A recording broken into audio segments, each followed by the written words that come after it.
I dropped his cactus pot and found something I shouldn't have. Some discoveries don't hit you like a punch. They just creep up quietly, and you can't ignore them.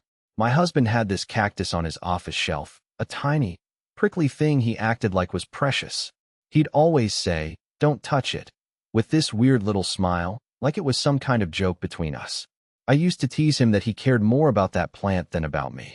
Then, when he left for that month-long business trip, I thought I'd do something nice. I wanted to move it closer to the window, get it more light, maybe even make him proud. But the moment I lifted it, the pot slipped from my hands and shattered on the floor.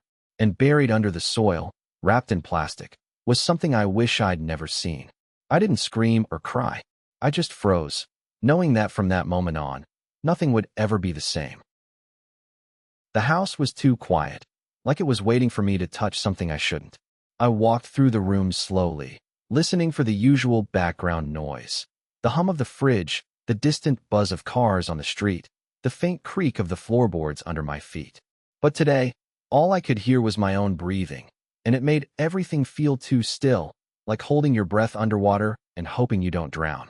I made my way to the kitchen, washed my hands, and reached for the watering can. Usually, I'd wait for him to remind me, but today I figured I should do it myself. The plants lined up on the windowsill looked thirsty, their leaves drooping slightly. I poured water into each pot, feeling the cool trickle slide down the sides. The light from outside was soft, late morning sun filtering through thin clouds, casting pale shadows across the tiled floor. There's something weird about moving through a house alone when you're used to having someone else there, you know? Like you expect something. A noise, a laugh, a step behind you. But it just sat there, empty in a way that wasn't peaceful. It was waiting. I kept telling myself it was fine, normal even, but the silence made my skin crawl. After watering the plants, I started tidying up. I picked up a few stray magazines from the coffee table, stacked them neatly. Dusted the tops of the shelves where dust had gathered. Not much, but enough to notice. It felt mindless, something to keep me occupied so I didn't have to think too much about why he wasn't here. I hesitated near the cactus by the front window. It was this odd little thing, prickly, stubborn, like it didn't quite belong among the ferns and ivy. I don't know why, but I found myself staring at it longer than I should have. Something about it felt wrong today, like it had shifted just slightly, waiting to be moved. I knelt and gripped the pot, fingers careful not to touch the spikes. Moving it felt unnecessary, but something in the quiet house pushed me to do it anyway. Maybe I wanted to convince myself I could still control something in this space. I carried it over to the other side of the room, where the light was softer, and set it down. The shift changed the air around it somehow, made it more noticeable in the space. I stepped back and looked at it, and for a second, I thought I heard a faint creak behind me, like wood settling. My heart skipped. I told myself it was the house, nothing more. But even as I said it, a cold knot tightened in my stomach. I started to feel small, like this big, empty house was swallowing me whole. The usual comfort of routine was just gone. I walked over to the couch and sank down, running my hands along the fabric, trying to feel anything but that ache of empty space where he usually sat. The silence pressed against me harder. No ticking clock, no buzzing phone, no laughter spilling from the next room. Just the quiet weight of everything being wrong. I wondered what he would say if he was here, trying to break the silence with something stupid just to fill the space between us. Maybe I should have kept the cactus where it was. But there it was, out of place now like me. I was trying to find a better spot for the cactus by the window, you know, where it's sunny but not too hot. I picked up the pot, and it felt heavier than I expected. As I shifted it in my hands, my grip slipped, and the whole thing slid, hitting the edge of the windowsill before crashing onto the floor.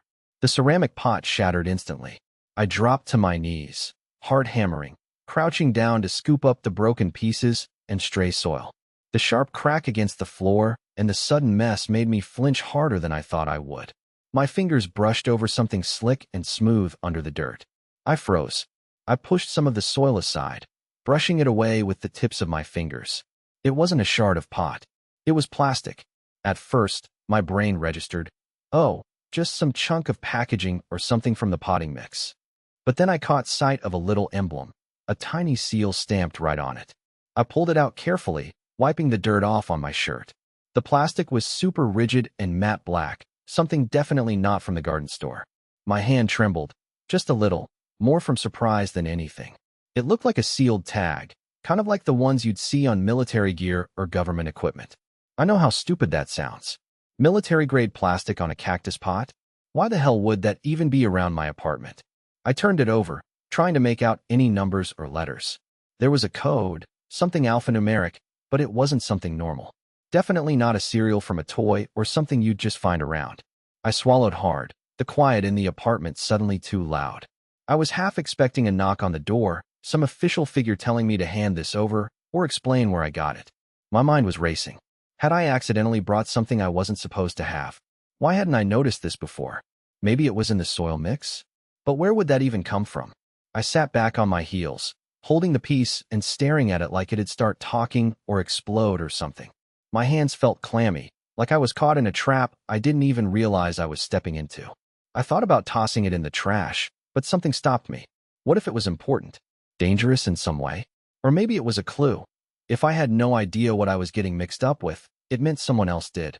I looked down at the broken pot, and then back to the tag. There was this strange pull, an itch of curiosity mixed with dread that I couldn't shake. I was already starting to question everything about my quiet life.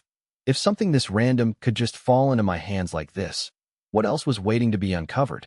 And why here, in this stupid little cactus? I almost laughed, but it came out bitter. How would I even explain this to anyone? Hey, look what I found stuck in my cactus pot. It's possibly military-grade plastic, no big deal. It felt absurd, but at the same time, something cold settled in my chest. Like a warning, like I'd crossed some invisible line without noticing. I didn't want to keep it, but I couldn't just throw it away either. So I set it on the edge of the windowsill, away from the dirt and broken pottery pieces, staring at it like it might tell me its story on its own. I stood up then, feeling the weight of what I was holding, the quiet apartment suddenly feeling way too still for comfort. I told myself I'd figure it out, just a weird coincidence. But even as those words left my mouth, I knew things were already starting to change. I thought it was just some random piece of packaging. Then I saw the seal, military grade. And everything after that, I don't think I could have guessed. I sat there, the envelope heavy in my hands, the paper crinkling under my fingers like it was there to remind me it wasn't just some random junk. I didn't want to open it. Not yet. But I knew I had to. The way the corners bent and felt almost like a whisper, like if I just left it alone, maybe everything would stay quiet. But that was a lie. Things weren't quiet anymore. Slowly, I peeled the flap back. My heart was hammering, not from fear exactly, but from the kind of adrenaline that comes when you realize you're crossing a line and there's no going back. Inside, there was this tiny piece of plastic, a flash drive. It looked completely normal, plain black with just a single sticker on it. The sticker had a date scrawled in messy handwriting, December 7th, 19. Nothing else. I stared at it, fingers trembling even though I tried to steady them against the table. It wasn't dust that made my hands shake. It was knowing this was never meant to be found. Whoever hid this wasn't expecting me to see it. Maybe they hoped it would disappear or be lost forever. But here I was, holding the thing that was supposed to stay hidden. I flipped it over, looking for any other markings. There was a faint smudge on one end and a barely visible initial, just 2 letters, MT. It was so insignificant I almost missed it. But once I saw it, everything rushed back. The late nights, the whispered fights, the way she always signed her texts with those same initials, like a secret I never belonged to. I swallowed hard. Should I plug it in? Was I ready? The idea of that little drive holding some secret or proof hit me like a punch. I felt a cold pit of dread in my stomach. What if opening it made everything worse? What if it showed me things I wasn't meant to see, things I'd never be able to unsee? My mind spun with questions I didn't have answers for. I thought about calling someone, anyone to help me figure out what to do, but I couldn't. I couldn't explain this, or why it mattered, not yet. The weight of this secret, packed into that tiny flash drive, pressed down on me like a stone. I took a deep breath, trying to calm the buzz in my chest. Part of me hoped it was just nonsense, some old files or photos that wouldn't change anything. But another part, the part that had been quietly screaming since the beginning, knew better. This drive was a line I shouldn't cross, but I already had, just by finding it. The room suddenly felt claustrophobic. Every sound in the house seemed too loud. The tick of the clock, the hum of the heater. I stared back down at the drive, willing myself to be brave enough to find out what was on it. But then, right as I was about to stand up and get my laptop, I hesitated. What if this wasn't just about me? What if someone else, whoever wrote the date, whoever was hiding this, was still watching, waiting? The thought flickered through my mind like a shadow, and I felt the cold slick of fear slide down my spine. My hand hovered over the USB port, heart banging harder, knowing that the moment I plugged it in, there'd be no turning back. I pulled back, sitting frozen. I didn't need to open it now to know there was more waiting to drag me deeper into whatever mess this was. I slid the flash drive carefully back into the envelope, but the weight of it was heavier now, like it was alive with all the things I hadn't uncovered yet. I thought it was just an old piece of trash, something thrown away and forgotten. But holding it, I realized it was the beginning of everything I was trying to avoid. And that's when I heard the knock. Not a real knock, but the sound in my head, the one telling me I wasn't alone in this anymore. I sat on the edge of the couch, phone in hand, staring at his number like it would suddenly ring on its own. I called him twice. No answer. No voicemail. That alone sent a cold flicker through me. I knew his phone was usually glued to his side all day. Something wasn't right. I didn't want to jump to conclusions, but the way he left that abrupt message yesterday, it didn't sit well with me. I kept replaying his words, trying to catch some hidden meaning, some excuse. After the second no answer, I got up and headed for his office downstairs. That room used to feel like his sanctuary, but now it felt like a trap, like it was hiding secrets I wasn't supposed to find. I started rifling through the top drawer of his desk without thinking much, just desperate for any clue. Papers were stacked neatly, but when I dug deeper, I found something odd. Files tucked behind the usual folders, their tabs blank or scribbled with initials I didn't recognize. Some papers looked official but out of place, like they didn't belong to his job. Then I noticed it, the small locked box shoved in the back corner of the drawer. I'd never seen him keep anything locked here before. My fingers trembled as I poked at it, but he'd changed the combination. I didn't know it, of course, but just the fact that it existed made my heart hammer. Why would he need a lockbox now? That's when I started really searching, pulling out every drawer, every little nook. A manila envelope slid out from under a pile of invoices. It was thick and marked with his full name, but another date entirely. I flipped it open, curious and strangely terrified. Inside were documents, contracts and correspondences, but the names on them were fake, or at least not anyone I'd ever heard him mention. There were phone numbers that didn't match our contacts, addresses that weren't ours. I felt my chest tighten. I couldn't breathe right. Was this a joke? A secret life? I'd married a man I thought I knew. Quiet, predictable, safe. But now, I wasn't sure if I'd ever met him at all. I went back to the phone, tried calling again, hoping that maybe, just maybe, he'd pick up this time. The line rang and rang. Nothing. I imagined him somewhere else, maybe hiding, maybe lost himself. But something in me screamed. He was deliberately avoiding me. The confusion was eating me alive. I was restless, pacing the room, stopping only to glance at the door, half expecting it to swing open with him walking in like nothing was wrong. Instead, the silence pressed in heavier with each passing minute. I kept convincing myself maybe I was overreacting. Maybe those files were from some work project he couldn't talk about yet. Maybe that lockbox was just for important papers, insurance stuff we never needed to see. Was I being paranoid? But a small voice inside whispered this didn't add up. Those inconsistencies, his sudden distance, they pointed to something beyond what I was willing to believe. I sank back into the chair, hands shaking lightly. I thought about calling a friend, anyone, but didn't. This was mine to figure out. Alone. I felt like I was unraveling, the threads of the man I loved pulling apart with every discovery, every unanswered call. I glanced again over the scattered papers, the locked box, the hidden files. I wanted to believe I'd wake up, and this was all some bad dream. But I knew. I couldn't ignore it anymore. And then, out of nowhere, my phone buzzed. It wasn't his name on the screen. It was a number I didn't know, but somehow, seeing it made my heart drop harder than all the silence before. I sat down at the old laptop in my room, hands shaking before I even pushed the power button. The flash drive was cold in my pocket, heavier than I expected. I'd found it just lying on the kitchen counter. No note, no explanation. Some dumb part of me thought maybe it was a mistake, maybe someone was playing a prank. But as soon as I plugged it in, that idea died. At first, The File Explorer popped up, and it was empty. Nothing. No documents. No photos. Nothing real to grab onto. I stared at the screen, getting that weird knot in my stomach. The kind you get when you're waiting for something you don't want to happen, but know has to. Then, suddenly, a window flickered, and folders started to appear. At the top was one named after me. My full name, as if whoever did this wanted me to see it, to know exactly who it was about.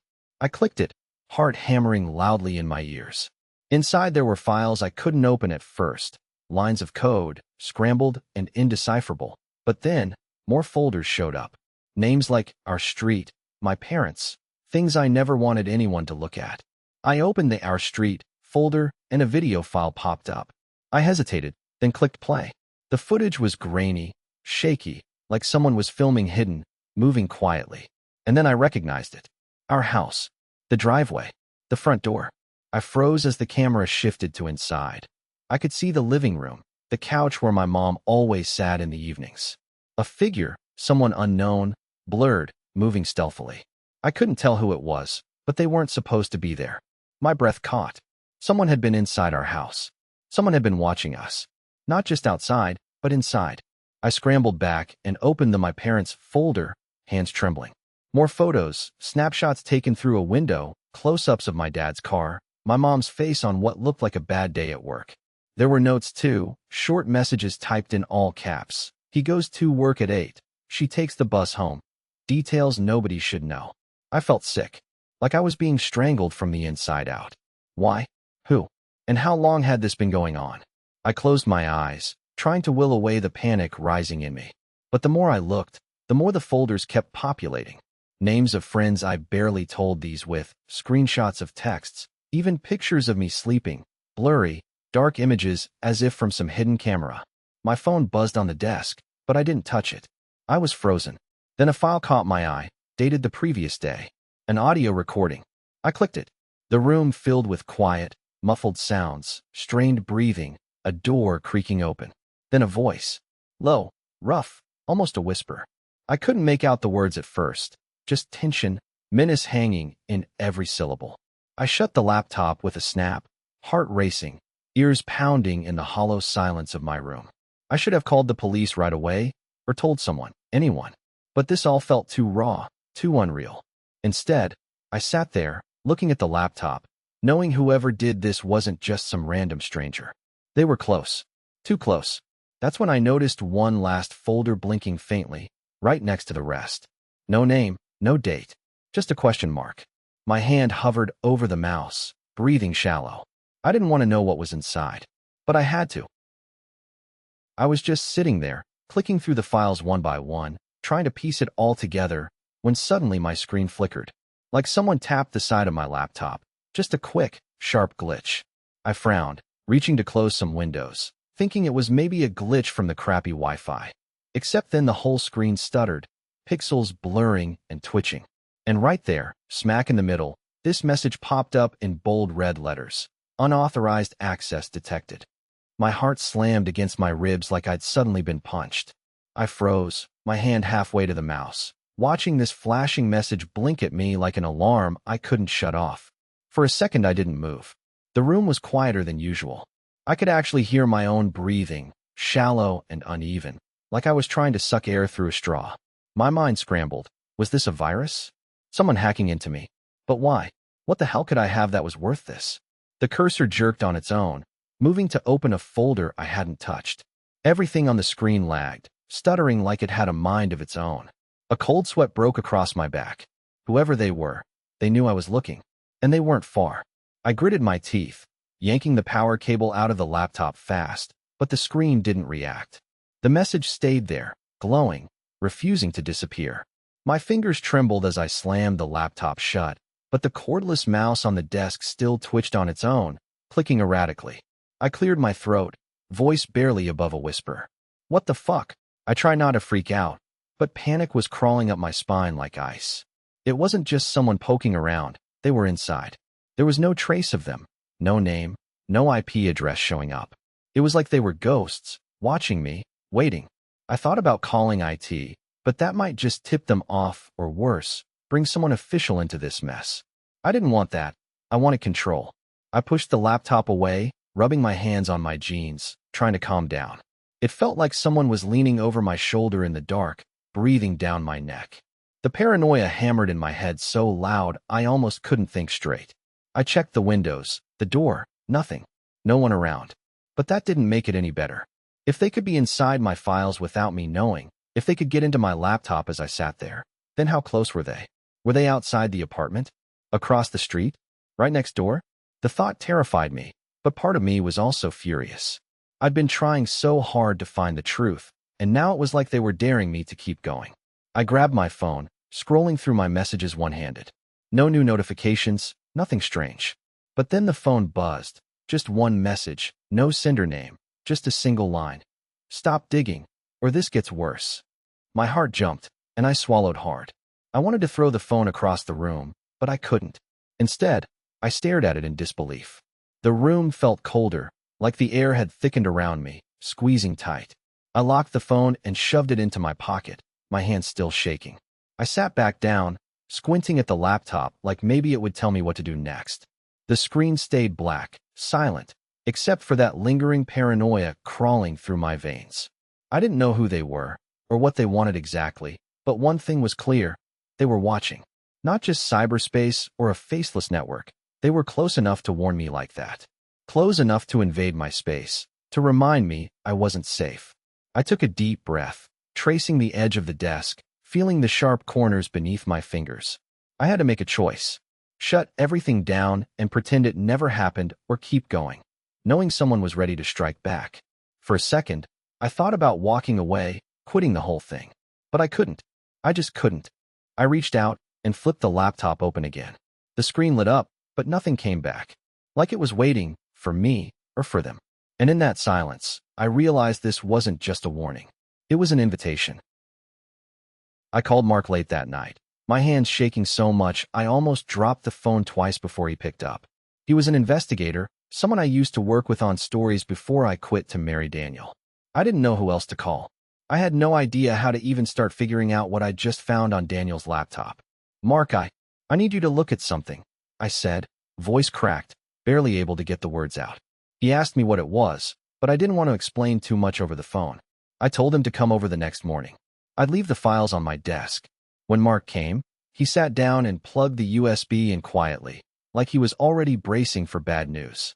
I sat on the couch, my heart pounding, trying to pretend like I wasn't a mess right in front of him. A couple hours in, I could tell something was wrong just by how stiff Mark was getting. He didn't say anything, just kept scrolling through folders, screenshots, spreadsheets. Finally, he looked at me and said in that low voice of his, "You need to sit down." I sat, though I felt like I was going to fall over. "What is it?" I asked. Mark looked at me, real slow, like he was choosing his words carefully. "Your husband, he's not just some businessman. He's tied up with something much deeper, illegal, and dangerous." I wanted to laugh, but it caught in my throat. Like what? I didn't understand. Was this about money laundering? Drug stuff? Espionage? Mark said so flatly, I almost thought he was joking at first. "There are files here tracking shipments, coded messages, people we don't know. Your husband's name shows up in multiple places, communication with known agents, transfers through offshore accounts. It's serious, and it's not just some side job." I stared at him, feeling like I'd been punched. But he wasn't cheating on me. I whispered, like I was afraid to say it loud. Mark shook his head, eyes grim. "No, I think he was betraying something much bigger. You have no idea how deep this goes." All at once, my mind went to every late night he had at work, the strange phone calls he always hushed up when I walked in, the secretive folders he kept behind passwords I never guessed. I wanted to scream at myself for being so blind. But part of me, some stubborn, aching part, wanted to believe none of this was true. "What do I do?" I said, voice barely steady. Mark hesitated, rubbing his beard. "You need to be careful. If this leaks, you could be dragged into it, whether you want to be or not. Maybe talk to a lawyer, someone who understands this stuff legally. But also, keep your phone close, watch your back." It felt like my whole world was slipping away beneath me. I thought I married a man. Instead, I'd married what looked like a walking target. Or maybe worse, a threat. And then I found one last file, buried deep under layers of encryption Mark helped crack. It had my name on it. Not just mentioned, it was like tracked. Mark looked at me, tone low but urgent. This isn't just about him anymore. They're watching you. I froze. That's when I realized this wasn't about betrayal in marriage. It was betrayal on a scale I wasn't prepared for, and I had no idea how far it went. I thought it was just a bad secret, but this was something else. Something much darker. And suddenly, I wasn't sure if I was safe in my own home anymore. I first noticed the messages a few nights after he left the house. At least that's when I realized they were meant for me. My phone buzzed while I was trying to sleep. I glanced at it and froze. The screen showed a text from an unknown number. Stop looking. No signature, no clue who sent it. Just those 2 words. My heart slammed, so hard I thought it might burst right through my chest. I stared for a long time at that message, my hands shaking. I didn't even know what looking meant exactly. Was it about the boxes I'd gone through? The tiny notebook tucked inside them? God, I wasn't sure. But the whole house that night felt off, like something was watching me, waiting for me to make a mistake. I kept checking every shadow, every corner. The walls suddenly felt too close, the air too heavy. The next day, more texts came. We know what you found. Stop digging. They didn't just freak me out, they made things dangerous. I stopped answering. I turned off my phone to drown out the buzzing. But that didn't stop the terror from creeping in. Every time I passed a mirror, I felt like it was an eye, staring, judging, waiting. I started avoiding reflective surfaces. I covered mirrors with towels, draped blankets over furniture with glass. It was insane, but I couldn't shake the feeling I was being watched, hunted. I tried telling myself it was just someone screwing with me, some cruel joke. Maybe an ex or a neighbor with bad intentions. But the timing, the confidence in those messages, no one else knew about what I'd found. Not really. Except him. The thought twisted my insides in a way I can't explain. If this was him, if he was behind this, what did that mean for me? For my safety? Days passed. The messages didn't stop. Late at night, they'd come faster, sometimes 2 or 3 in a row. We're closer than you think. You're running out of time. My hands would sweat, my breaths growing shallow. I lurked around the house, clutching whatever I could as a weapon. I'm not proud of it, but I even picked up a heavy glass ashtray once, just in case. Nothing happened, but the fear stretched tight across my skin like a second layer I couldn't shed. Each night felt like a countdown. I stopped sleeping properly, jumping at every tiny noise. A creak in the floorboards, a car door slamming outside. Even my own heartbeat felt loud enough to give me away. The house wasn't home anymore. It was a trap, a stage for something I didn't want to play a part in. And I was alone. That afternoon, the weight of it crushed me. I sat by the window, watching the empty street, phone in my lap, the screen glowing with the last message. You should know we never forget. I wanted to run, to pack a bag and disappear without a sound. But the thought of leaving everything behind, scared me just as much. Where would I go? Who would protect me? Then a strange resolve settled in. I realized that running wasn't the only option. Staying silent meant giving him power. I could expose what I knew. Tell someone. Call the police. But part of me hesitated. What if I was wrong? What if I made it worse? What if this was just the start? And there was the possibility of confronting him. Not out of bravery, but because I was so desperate to end this fear that it almost felt like my only choice. I pictured what it would be like to face him, to ask him directly, look him in the eye. But I knew what might happen. I didn't think I'd walk away unscathed. That night, I lay awake again, phone beside me, heart pounding. The house was so quiet except for the ticking of the clock. I found every mirror in the house covered, pale light flickering from the street lamp outside. I thought I was safe. But then the unmistakable sound of the front door unlocking made my stomach drop. I thought it was over. But the silence that followed said otherwise. I heard the door click open before I saw him. The hallway was quiet, just the dull scratch of his shoes against the hardwood. Then he was in the living room, and I froze, breath caught in my throat. His face was calm, the way it always was when he came home early from work, like nothing was wrong. But then I saw his eyes. They flicked down to the shattered pot lying in pieces across the floor. Not in shock, not in confusion, just a quick, sharp glance. Like he was checking if the evidence was still there. And because of that look, I knew. He knew I'd found out. He didn't say anything at first. Just stood there, head tilted a little, watching me. I was clutching the broom, not really sure what I was supposed to do with it. My chest felt tight, like my ribs were squeezing my lungs shut. I kept waiting for him to speak, to break the silence, but he just smiled. It wasn't a real smile. It was the kind of smile people force when they're waiting to see how someone will react. A challenge more than anything else. "You're careful," he said finally. His voice was low but steady. I didn't answer. My hands trembled, the broom feeling useless in my grip. He took a step closer, and suddenly the room felt smaller, like the air was thick and sticky. "You should have warned me you were going to do that." His gaze didn't leave the broken pottery. "I didn't want you to come home early," I said. My voice broke on the last word. It was the truth and a lie all tangled up. I wanted him to come home late, wanted him gone. But part of me hoped he'd never find out how far I'd been pushed. He shook his head, like he was amused by me, and his smile faded. "You think this changes anything?" I swallowed hard, trying to hold the anger down beneath the cold panic that was creeping in. Maybe it should. There was a long pause. I didn't know if he was thinking or just waiting to see if I would back down. But I didn't want to. I wasn't about to pretend anymore. "Look at me," he said suddenly, voice sharper now. I lifted my head. My eyes locked with his, and suddenly everything exploded inside me. The fear, the rage, the shame. "I'm done pretending with you," I said. "I'm done letting you walk all over me." He laughed quietly, not in a way that made me feel better, but like he was enjoying the fight. "Really?" he said. "You think breaking some stupid pod is going to stop this?" I swallowed the lump in my throat, anger burning through my veins. "It's a start." He took another step forward, close enough that I could smell the faint scent of his cologne mixed with stale cigarettes. "You don't know what you're messing with." I stood taller. "Maybe I don't, but I know I can't live like this anymore." His eyes darkened, but the surface stayed calm, controlled. That calm made everything worse, like a dam holding back a flood that was about to break loose. For a moment, we just stared at each other, breathing too loud in the quiet room.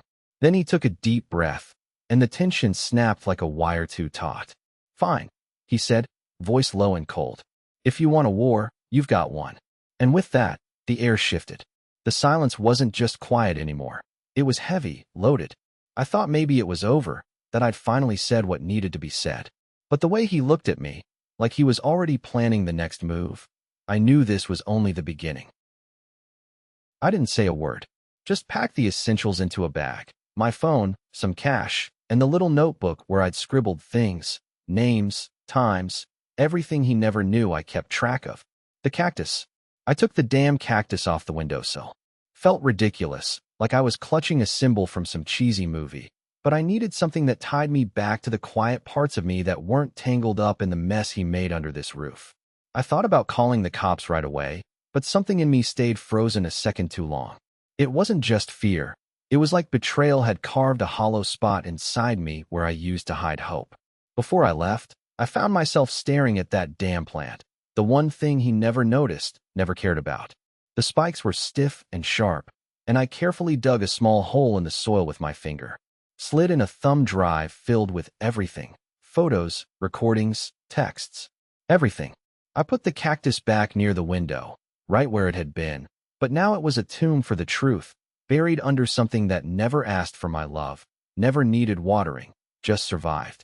I wanted the world to find out what he really was, but not here. Not like this. I checked the hallway one last time. The house was quiet, the kind of silence that presses on your eardrums until your heart starts to pound. I didn't hear anyone coming, so I slipped out the door. I didn't look back. Outside, the cold air hit me in the face, and it was so sharp it almost hurt. I realized then how much I'd been holding in. That tight ball of rage and fear and bitterness. It loosened a little, but I wasn't calm. Far from it. There was this cold fire inside me that wasn't about revenge or pain anymore. It was about deciding that I wouldn't be the woman who got swallowed whole by what he did. Walking down the street, I felt the weight of the bag, but also something else, something like relief. But relief mixed with dread, because I didn't know where I was going. I didn't have a plan beyond disappearing from the life he ruined. I wasn't sure if I'd fought back enough by just leaving, but I also knew that staying would have meant losing myself completely. I thought about everything we said, everything I didn't say. The moments I ignored the signs, hoping for a version of him that didn't exist. That hope felt like a trap now, a lie I almost believed. Maybe I should have seen it sooner. Maybe part of me wanted to believe he'd never hurt me like that. Not really. The streetlights flickered as I moved further away from the house, from that life.